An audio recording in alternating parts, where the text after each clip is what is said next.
So Gary Russell Jr. he lost the battle, but he won the war, man. You know, there's so many people that's happy that Gary Russell has been dethroned. He's lost his belt. His WBC is gone. He was the longest reigning champion. You know, because he's been inactive for so many years, he hasn't really had a lot of fights. So of course he was gonna be really the longest reigning. You know, when he's been inactive like that, holding on to the belt. And here comes this Magsayo kid, the next great Filipino hype job. Let's just to be clear, this is no Manny Pacquiao. He never will be a Manny Pacquiao. There will never be another Manny Pacquiao. It's not going to happen. Care what they try to push, it's not gonna happen. You know, and then you look at the fight. You know, he's Gary Russell Jr. He lost officially on the cards, but this is a moral win for Gary Russell, and he won the war. But the kid Magsayo just won that battle because this is a kid before this fight that was hyped up as this big power puncher. You know, he's gonna be dangerous for Gary. Gary's gonna have to watch this dude. And you know something? Now I kind of see why Gary Russell came out and said he had an injury. Because if he didn't, let's say Gary never said anything about the injury, rather after the fight or before the fight, he just didn't even bring up the injury at all, then it would look like Gary just really went in there and just lost, and he just didn't look to the masses. It would be pretty much Gary just got his ass beat by Mike Sayo. But I think it was rather clever that Gary put that out there that he had an injury, because he knew this kid. I think they knew that this kid wasn't really had nothing for Gary Russell Jr., man. I think they knew that, and Gary went there anyway. Because I'm not sure, you know, his situation, but I'm not sure they would send Gary in there to fight if they knew that it was a chance that he was going to really lose to this kid. I think they knew that it was a big possibility that they was going to smoke this kid, and Gary damn near smoked him with one hand. And if he had both his hands, he would have got him out of there or stopped him or convincingly beat him on the cards. So by Gary going in there with an injury and making it known, and then goes in there with one arm pretty much the whole fight and lasts the whole 12 against a power puncher, was able to dip, dodge, duck, weave, in and out, stand there and plant his feet. He didn't even, you know, this whole running thing. Gary Russell Jr. didn't run. It's called boxing. He had to make distance for himself to create space to work. That's all it was. And he did a excellent job, excellent footwork.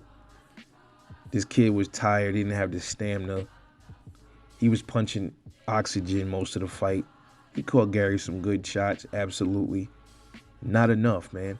He didn't do enough to stop a one-armed champion. You gotta go in there. If you're gonna beat a champion, man, you gotta go in there and act like you want it. You gotta take it. You know, like Ugas did with Pacquiao, how Errol did with Kell Brook. You gotta go in there and take it, bro. You got somebody hurt. You gotta go in there and get it. And this kid didn't know what to do with Gary Russell, right, one-armed or not. It would have been worse if Gary had both his arms. It would have been much worse. So the kid should thank his blessings that Gary only had one hand and one arm in that fight. And with one arm, he was able to jab. And that was his power. All he had was I think his right arm was messed up. That wasn't his lead. I mean, that's his lead hand because he's a southpaw.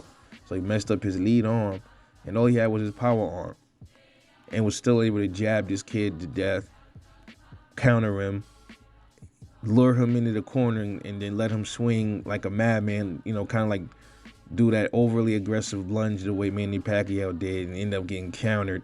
You seen him punch him he hit this kid with 3 shots straight, and the kid had no answer for him. And you telling me he won that fight?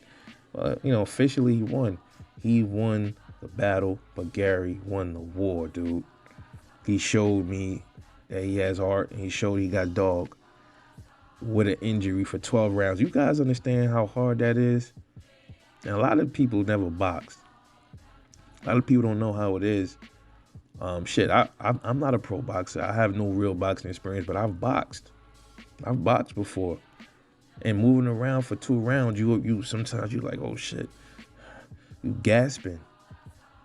You know, especially if you're not you're not in the best condition.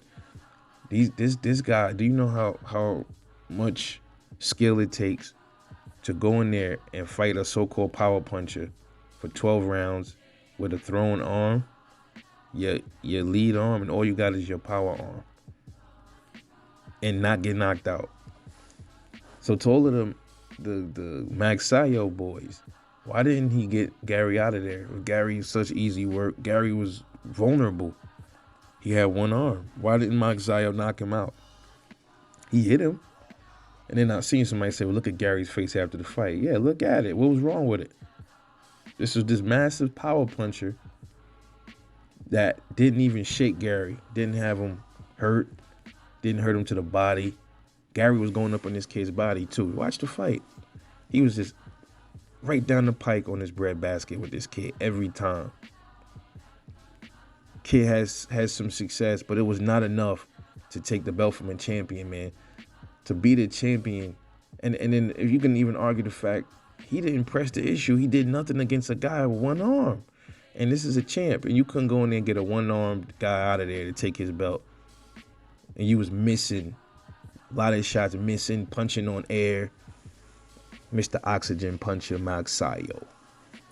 So, in the grand scheme of things, Gary Russell Jr. may have lost a battle, but in my eyes, man, he won the war.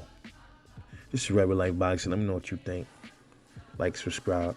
Catch y'all later on the next one.